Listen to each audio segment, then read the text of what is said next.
Boa noite, meus amados irmãos e irmãs, a graça e a paz do nosso Senhor Jesus Cristo, dando continuidade ao estudo da nossa revista da classe de discipulado Começando a Vida Cristã.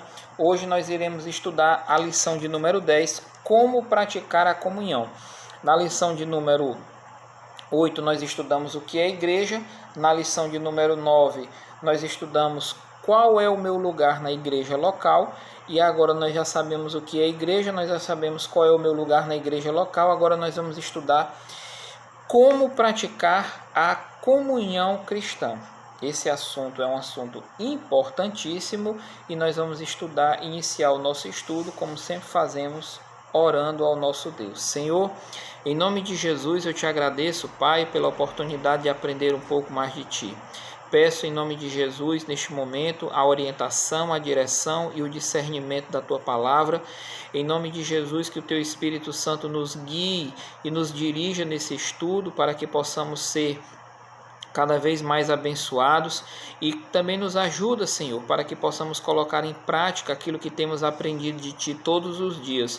Nos ajuda a exercitar o nosso amor, a nossa fé, através de práticas concretas e reais, para que o Teu nome seja glorificado e a nossa vida cada vez mais edificada em Cristo Jesus. Assim nós Te pedimos e por fé nós Te agradecemos. Amém e graças a Deus. Irmãos, lição de número 10. Como praticar a comunhão cristã? Mais uma vez, sendo repetitivo, mas não querendo ser chato, eu recomendo a leitura dos versículos bíblicos, que são citados no início da revista.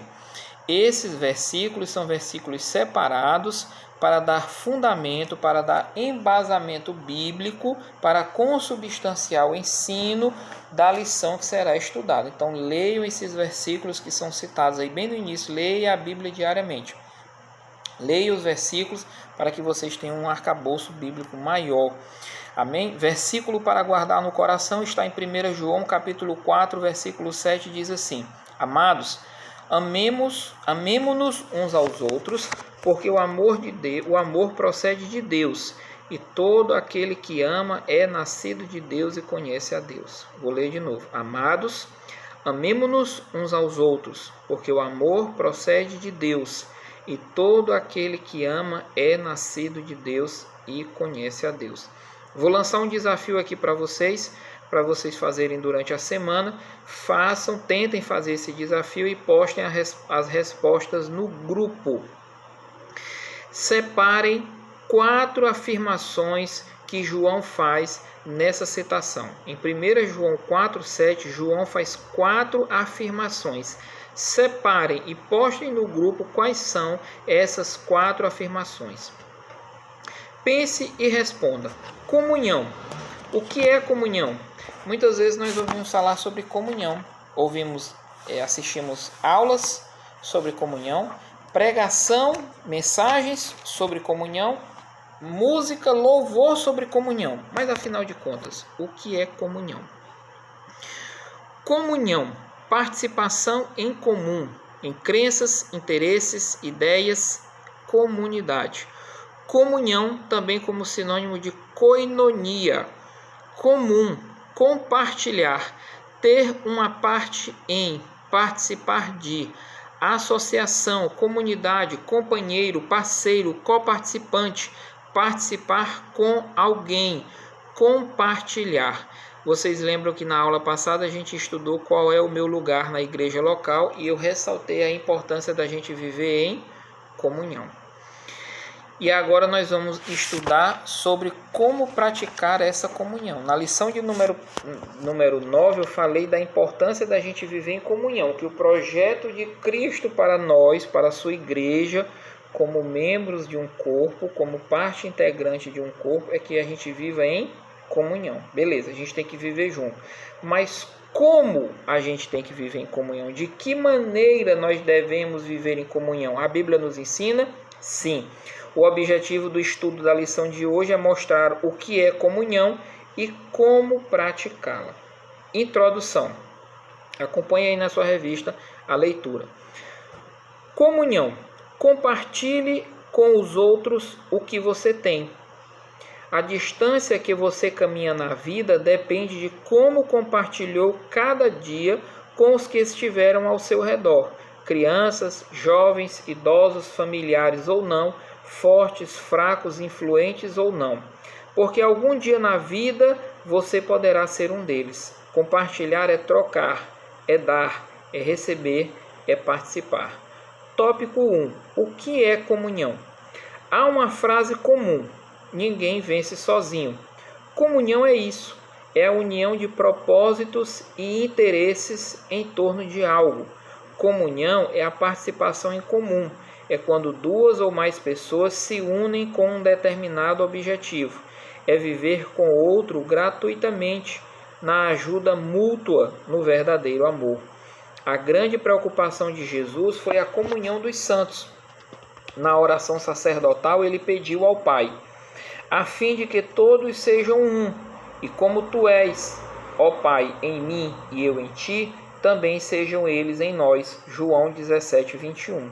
A comunhão começa entre o Pai e o Filho e depois se estende a toda a igreja. João 17, 10, 11, 21 e de 24 a 26.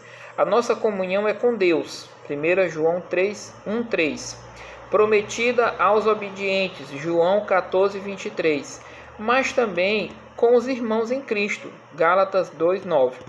O Pai é a base da comunhão. Mateus 18, 28. Ela é recomendada pelo apóstolo Paulo. A igreja primitiva é um maravilhoso modelo de comunhão. Atos 2:42. Eu aconselho os irmãos a lerem o livro de Atos, principalmente os primeiros capítulos que falam do início da igreja primitiva, né? O início da caminhada da igreja primitiva, logo após a ascensão de Cristo, veio o Pentecoste. Os crentes da igreja primitiva foram revestidos de poder do alto para pregar o evangelho, e ali mostra claramente que eles viviam em comunhão, dia após dia, no partir do pão, nas orações, na doutrina dos apóstolos. Eles viviam como uma comunidade mesmo, ninguém tinha falta de nada, não havia necessitados, as pessoas traziam as suas ofertas de pão, de alimento, de dinheiro, de oração, e tudo era partilhado de maneira comum entre todos. E a Bíblia diz que aquela igreja, a igreja primitiva, que é um modelo, ela caiu na graça do povo e muitas almas eram acrescentadas dia após dia àquela igreja inicial. Jesus convida a igreja a ser uma comunidade da unidade, e nunca uma comunidade da separação. Ela é uma comunidade que deve mostrar ao mundo o que significa ter o amor de Deus na vida. Vou repetir de novo.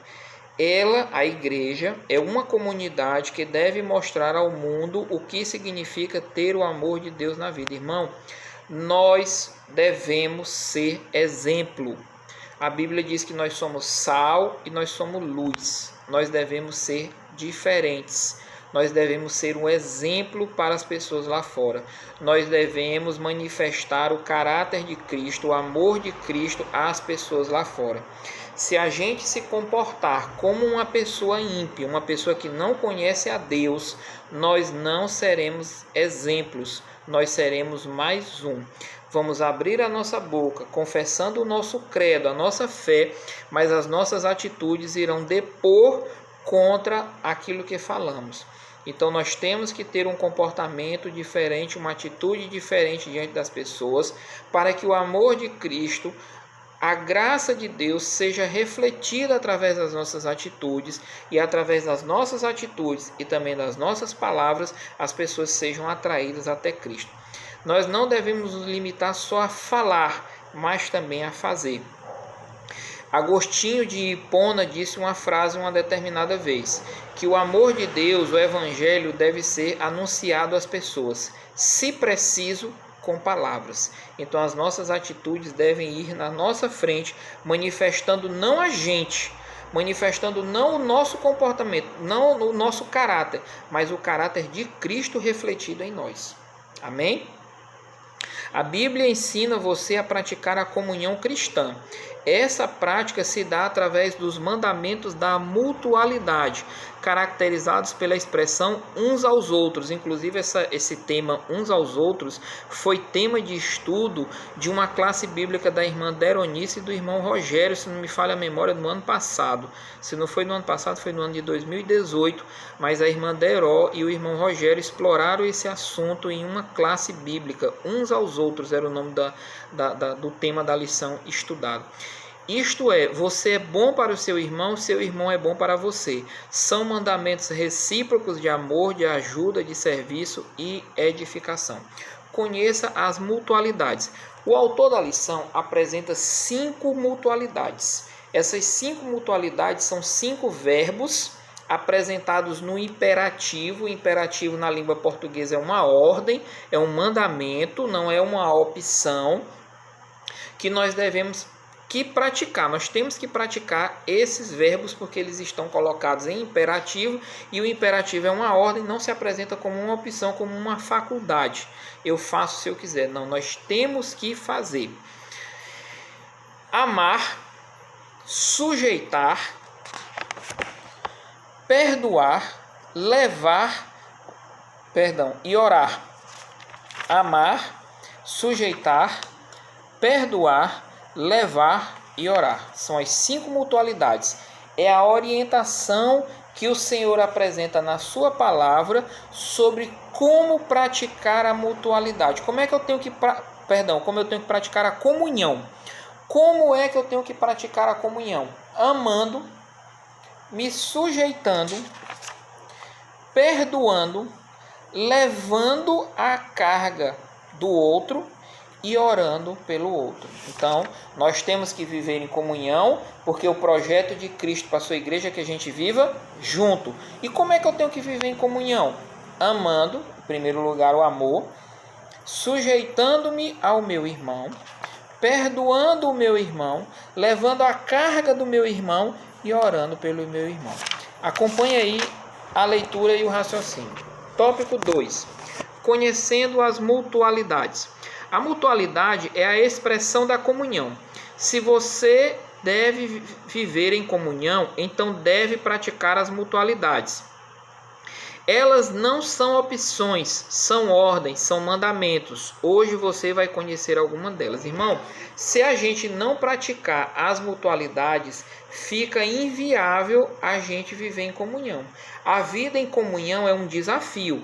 Vocês lembram que eu falei na aula passada, logo no início da aula passada, que nós devemos viver em comunhão, porque a proposta de Deus é essa, que a igreja é uma instituição divina. Só fazendo uma retomada do raciocínio da lição 9, a igreja é uma instituição divina, mas formada por seres humanos, pessoas imperfeitas, limitadas, com falhas e deficiências como você e eu. Considere isso. Então, viver em comunhão é um desafio, é uma chamada de Deus para um desafio, a gente viver em comunhão. E sem o exercício dessas mutualidades, sem amar, sem se sujeitar, sem perdoar, sem levar a carga um do outro e sem orar uns pelos outros, fica inviável a vida em comunhão. Nós iremos falhar enquanto parte integrante do corpo, enquanto membro da igreja, se a gente não exercer a comunhão. E se a gente exercer a comunhão, mas sem praticar as mutualidades, nós fatalmente iremos falhar. Por isso que é importante o estudo dessa lição. Amar.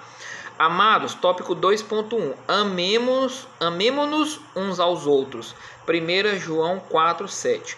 O amor resolve todos os problemas. Com o amor, Deus resolveu o problema do pecado. João 3,16. Bastava o cumprimento desse mandamento e nenhuma outra mutualidade seria necessária. Das virtudes é a maior. Agora, pois, permanecem a fé, a esperança e o amor. Estes 3, porém, o maior destes é o amor. 1 Coríntios 13:13. O amor é a preocupação de Deus no Antigo Testamento, no Novo Testamento, até hoje e para sempre. Amemo-nos uns aos outros. Amor ao próximo é a necessidade vital da igreja. É a sua força unificadora, é a carteira de identidade do crente. Leia João 13:35 e responda: qual a condição para que o mundo reconheça que você pertence a Jesus?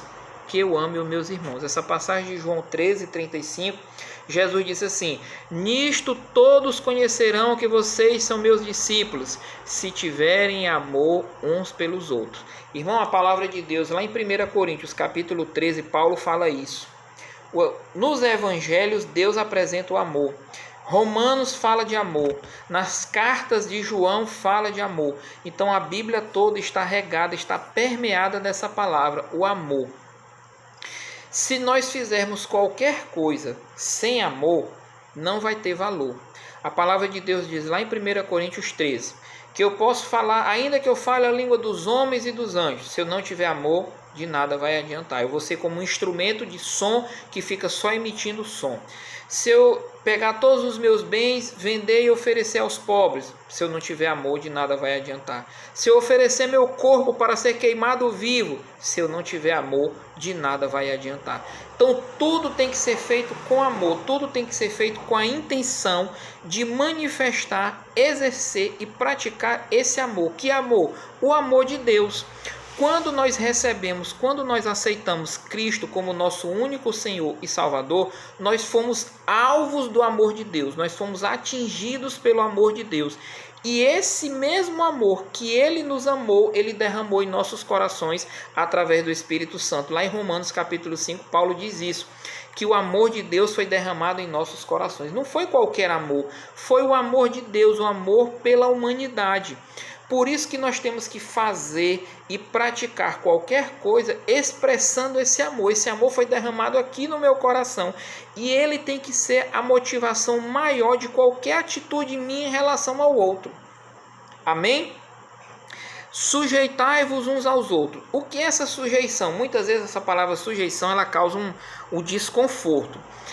Sujeitai-vos uns aos outros. Pessoal, o que é se sujeitar? É se humilhar? É se rebaixar o outro? Sujeitai-vos uns aos outros no temor de Cristo. Efésios capítulo 5, versículo 21. Irmão, a sujeição um ao outro, sujeitai-vos uns aos outros, é um dos caminhos apresentados, é uma das mutualidades apresentadas para a gente exercer comunhão, para a gente viver em comunhão. O que é essa sujeição? É dependência. É eu depender de você e você depender de mim. De que maneira? No temor de Cristo. Você vê como Deus fecha todas as pontas, não deixa nenhuma aresta aberta. Nós devemos nos sujeitar. O que é isso? Nós devemos depender uns dos outros, mas de que maneira? No temor de Cristo. O que significa depender um do outro no temor de Cristo?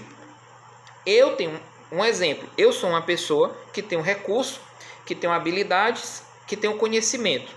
Você está precisando de mim para alguma coisa. Você vem até mim precisando da minha ajuda. Dependendo de mim, eu não lhe ajudo. Isso não é dependência no temor de Cristo. Eu simplesmente nego a ajuda a você que está dependendo de mim naquele momento. Isso não é sujeição no temor de Cristo. Outro exemplo. Eu tenho recursos, tenho habilidades, tenho conhecimento e você está precisando de mim, você está dependendo de mim num determinado momento da sua vida. Você vem dependendo de mim, precisando da minha ajuda e pede a minha ajuda. Eu te ajudo, mas eu te ajudo com humilhação. Eu te ajudo, mas eu fico falando para todo mundo. Eu te ajudo, mas ajudo com raiva. Eu te ajudo, mas ajudo para aparecer para todo mundo. Ou eu te ajudo, mas não ajudo com amor. Então, isso não é sujeitar-vos uns aos outros no temor de Cristo. Sujeitar-vos uns aos outros no temor de Cristo é um depender do outro no temor de Cristo. O que significa depender no temor? Depender com amor, depender com humildade, depender com sabedoria, depender com simplicidade, depender com paciência, depender com mansidão. Isso é depender no temor de Cristo, exercendo amor, paciência, humildade, mansidão, simplicidade, sabedoria. Tudo isso é depender um dos outros no temor de Cristo. Você vê como Deus ele é perfeito naquilo que Ele propõe para a gente. Então, uma das mutualidades, recapitulando, uma das maneiras de nós vivermos em comunhão é exercendo as mutualidades. A primeira mutualidade, amar. Irmão, nós temos que amar uns aos outros. Sem amor não dá. E nós não podemos dizer que não conseguimos amar porque Deus derramou o amor dele no nosso coração. Então o amor de Deus já está no nosso coração e ele precisa ser colocado para fora, ele precisa ser exercitado. A segunda mutualidade, sujeitai-vos uns aos outros no temor de Cristo. O que é isso? Depender uns dos outros no temor de Cristo. Como assim? Eu dependo de você, você depende de mim. Quando você precisa da minha ajuda, está precisando da minha ajuda e vem me procurar pedindo ajuda, eu o ajudo com amor, com sabedoria, com humildade, com mansidão, com paciência, com simplicidade.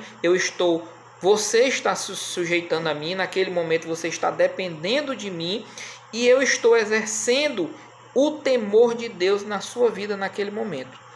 Eu estou precisando de você. Você tem recurso, você tem conhecimento, você tem habilidades. Eu estou precisando, eu estou dependendo da sua ajuda. Eu vou lá pedir a sua ajuda na dependência. Eu estou dependendo de você. E você exerce aquela ajuda, você me ajuda. No temor de Cristo, como é que você me ajuda?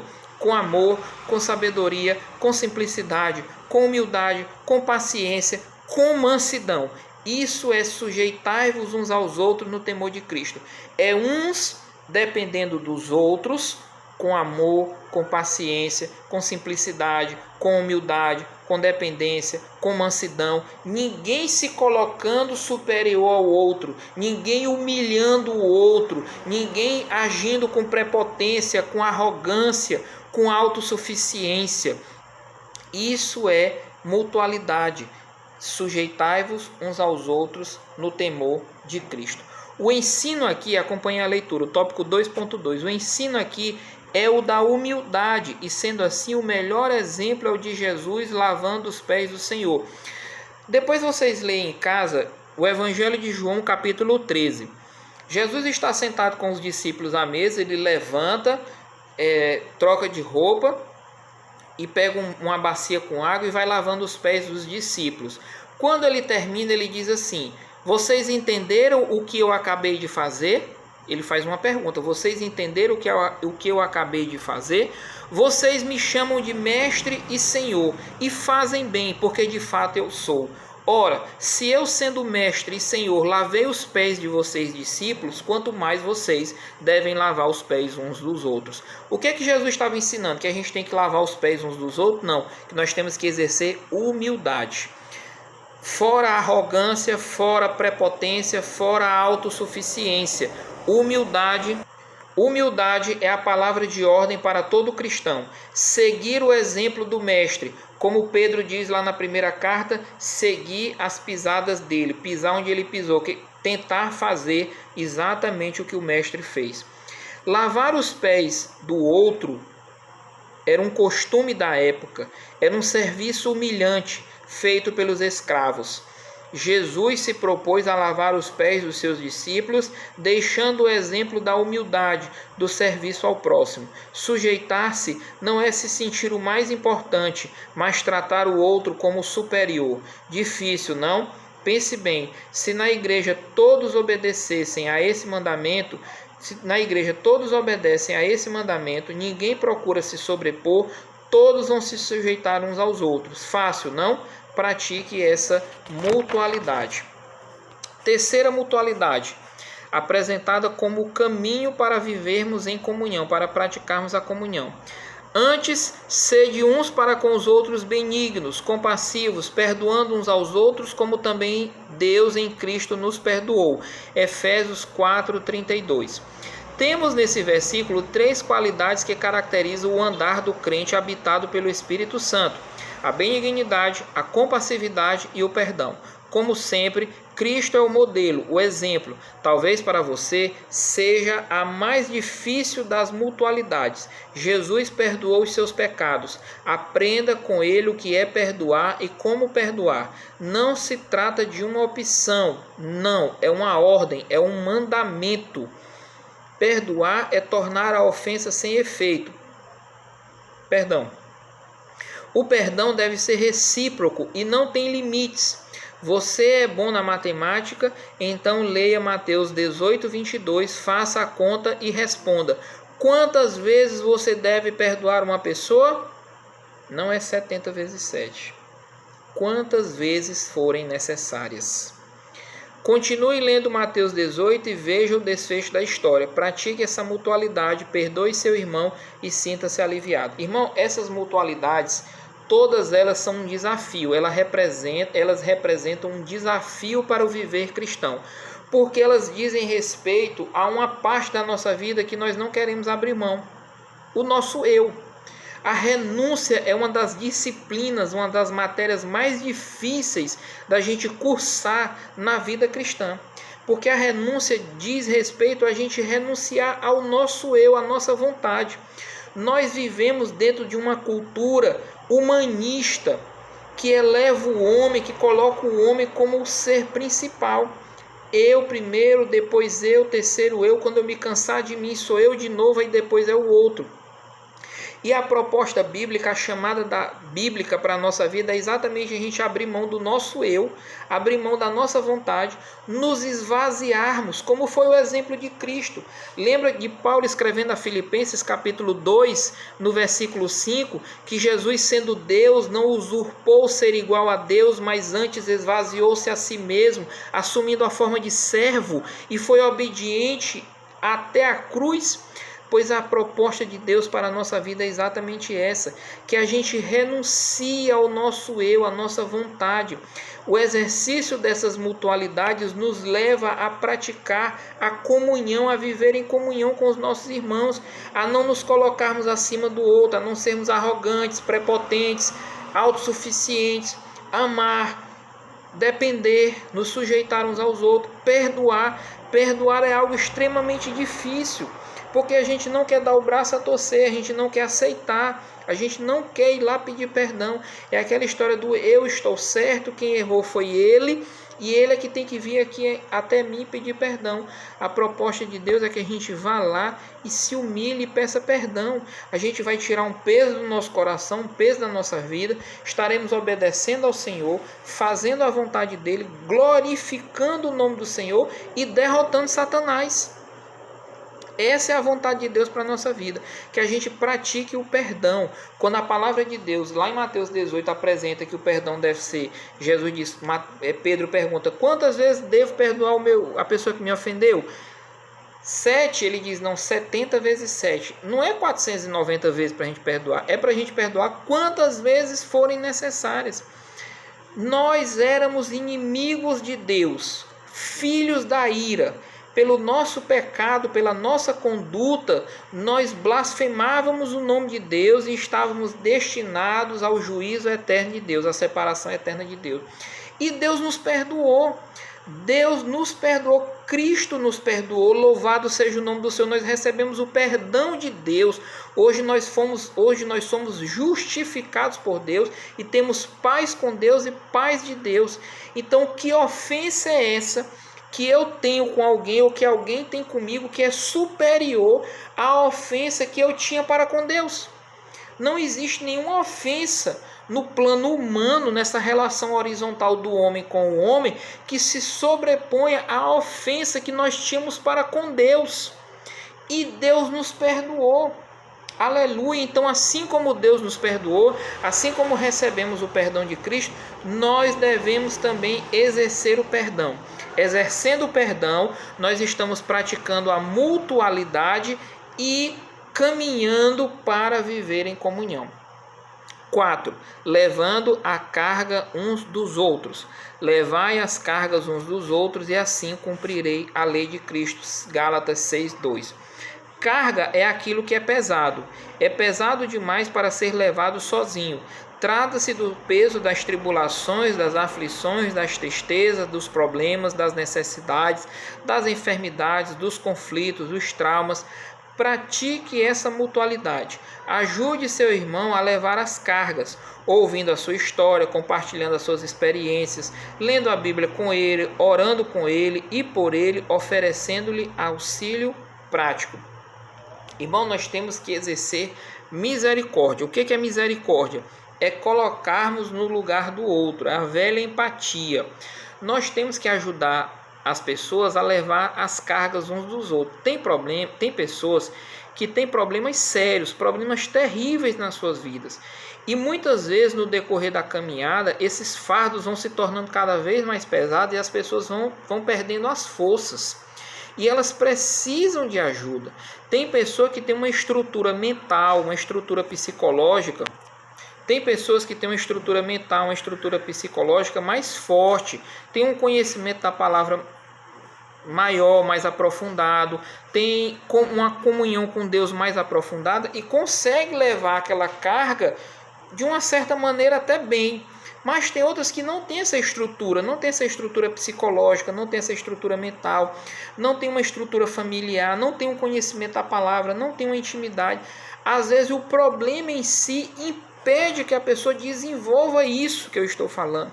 E ela precisa da nossa ajuda. Se você se sente espiritualmente maduro, se você se sente uma pessoa espiritualmente madura, ajude a levar a carga daquele que não se sente espiritualmente maduro.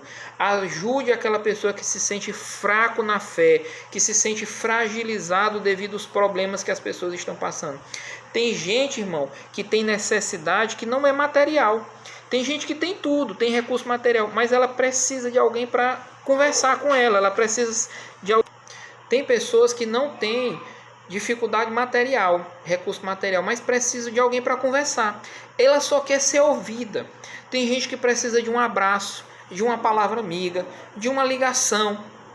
Você ligar para ela, perguntar como é que ela está, como é que ela tem passado. São necessidades. A palavra de Deus diz lá em Romanos para a gente comunicar as necessidades uns aos outros. Comunicai as vossas necessidades uns aos outros. Tem gente que tem problema material, tem gente que tem problema familiar. É um filho que está afastado, é um filho que está na droga.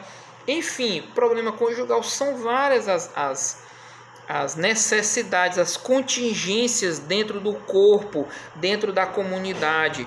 E o pastor sozinho não tem condição de levar essa carga só, e a responsabilidade não é única e exclusiva dele, é nossa. Todos nós temos essa responsabilidade de ajudar uns aos outros. Você mora perto de um irmão que está passando uma necessidade, está precisando. Ajude, faça alguma coisa. Se for algo que está acima do seu limite, aí você vai lá e pede ajuda para o pastor. Mas se é algo que você pode fazer, uma visita, uma oração, levar uma cesta básica, dar um abraço, ouvir a pessoa, isso são coisas que estão ao nosso alcance, que nós podemos fazer. Nós não precisamos lançar a mão do pastor, chamar o pastor para fazer isso. Nós podemos fazer. O Espírito Santo de Deus habita em mim, habita em você, e nós temos condição de ajudar essa pessoa mediante a ajuda de Cristo Jesus. Então vamos exercer mutualidade, levar a carga uns dos outros. 5. Orar uns pelos outros. A oração intercessória, irmão. Nós temos que orar. Oração faz parte da vida do crente. Nós temos que orar uns pelos outros. Orai uns pelos outros para seres curados. Tiago 5,16. Trata-se da oração de intercessão. Orar em favor de outra pessoa. É uma ordem bíblica, é um mandamento. Jesus orou por outros, Jesus orou por nós. Se você ler Evangelho de João, capítulo 17, Jesus diz assim: eu não oro só por estes que estão comigo aqui agora, mas por todos aqueles que vierem a crer, eu oro. Então ele orou por nós. Naquele tempo Jesus já estava intercedendo por nós. São tantas as pessoas que precisam das nossas orações, doentes, desempregados, enlutados, viciados e